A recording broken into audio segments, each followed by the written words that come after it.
1995 marked the 75th anniversary of women being granted voting rights in the United States. The voting rights for women became obtained 150 years after the Independence Declaration was enacted, according to archive.gov. Yet women have fought for equal rights for many centuries. According to Rachel George, who works as a research fellow with the Overseas Development Institute of Gender Equality, in 1995, the Beijing Fourth International Congress on Women brought together more than 40,000 intellectuals and campaigners on the fight for female rights. To attain full participation on the foundation of equality, such as the right to exercise power, these intellectuals collectively set a goal. The problems that affect women are frequently either disregarded or censored, leaving them unaddressed, which leads me to my main point. Women's rights can no longer be discussed separately from ongoing human rights issues. Women's rights deserve to be treated as human rights.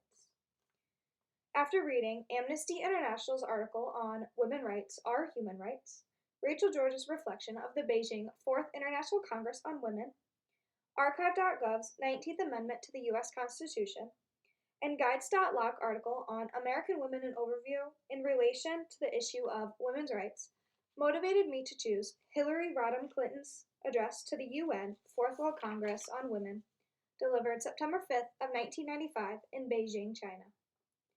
In terms of women's rights, American women have witnessed significant advancements in our modern civilization, according to Guides.loc.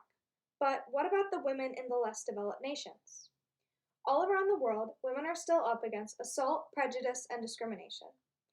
According to Amnesty.org, today, in 2023, 247 years after the Declaration of Independence was signed, women are still fighting for equality. This includes equality ranging from equal pay, the right to their own bodies, the right to be educated, the right to own property, and the right to live free without the constant fear of violence.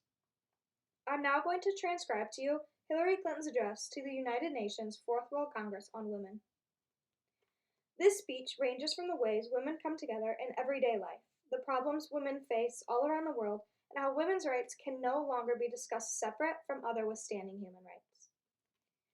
This is truly a celebration of the contributions women make in every aspect of life, in the home, on the job, in the community, as mothers, wives, sisters, daughters, learners, workers, citizens, and leaders. It is also a coming together, much the way women come together every day in every country. We come together in fields and factories, in village markets and supermarkets, in living rooms and boardrooms. We share a common future, and we are here to find common ground so that we may help bring new dignity and respect to women and girls all around the world, and in doing so, bring new strength and stability to families as well. By gathering in Beijing, we are focusing world attention on issues that matter most in our lives, the lives of women and their families.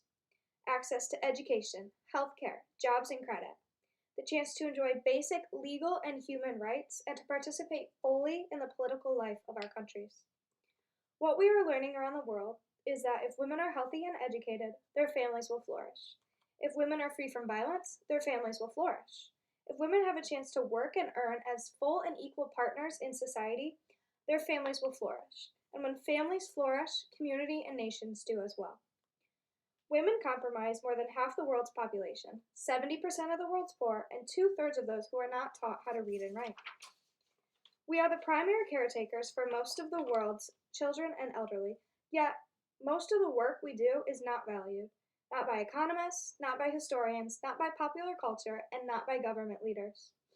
As an American, I want to speak for the women in my own country, women who are raising children on minimum wage, women who can't afford health care or child care, women whose lives are threatened by violence, including the violence in their own homes.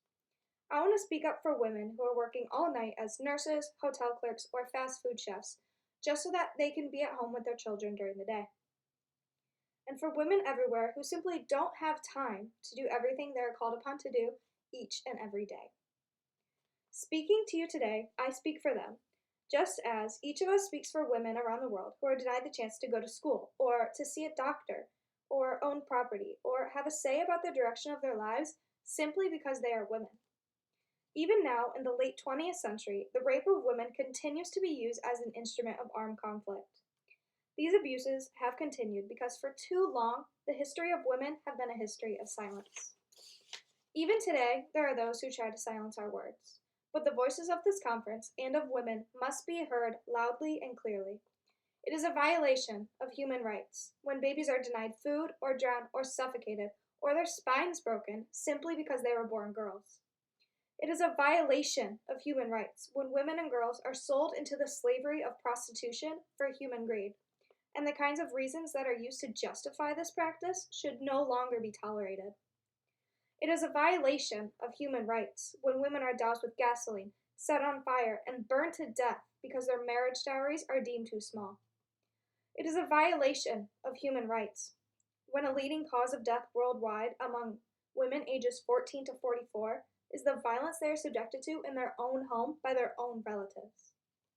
And it is a violation of human rights when women are denied the right to plan their own families, and that includes being forced to have abortions or being sterilized against their own will. If there is one message that echoes forth from this conference, let it be that human rights are women's rights, and women's rights are human rights, once and for all. If we take bold steps to better the lives of women, we will be taking bold steps to better the lives of children and families too. Families rely on mothers and wives for emotional support and care. Families rely on mother for labor in the home. And increasingly everywhere, families rely on women for income needed to raise healthy children and care for other relatives. The concerns affecting women and girls are generally either ignored or censored, leaving them unanswered, which brings me to my primary point. Women's rights can no longer be debated independently from current human rights issues. After reading several articles on human rights, including Women's Rights Are Human Rights by Amnesty International, Rachel George's reflection on the Beijing 4th International Congress on Women, the 19th Amendment to the U.S. Constitution by archive.gov, and American Women in Overview by Guide.law, I was inspired to select Hillary Clinton's speech to the UN Fourth World Congress. According to the article American Women in Overview on Guides.law, American women have seen considerable gains in women's rights in our modern society. Yet, women are still frequently the targets of violence, hostility, and discrimination everywhere in the world. Amnesty.org reports that women are still battling for equality today, 247 years after the Declaration of Independence was ratified. This covers equality in a variety of areas, such as equal pay, the freedom to one's own body, the right to an education, the ability to own property, and the freedom to live without constantly fearing about being attacked. The speech Hillary Rodham Clinton gave to you on September 5th of 1995 was previously transcribed to you. This speech covered a wide range of topics, including how women support one another in daily life, the issues that women confront around the globe, and how women's rights can no longer be considered in isolation from other fundamental human rights. 1995 marks the 75th anniversary of women being given the right to vote. According to archive.gov, women's voting rights were finally granted 150 years after the adoption of the Independence Declaration. For many decades, women have battled for equal rights. In 1995, more than 40,000 intellectuals and activists came together in Beijing for the Fourth World Congress on Women, according to Rachel George. It was there that they planned to advance women's rights. These thinkers together set a goal to achieve full participation on the basis of equality for women. Thank you.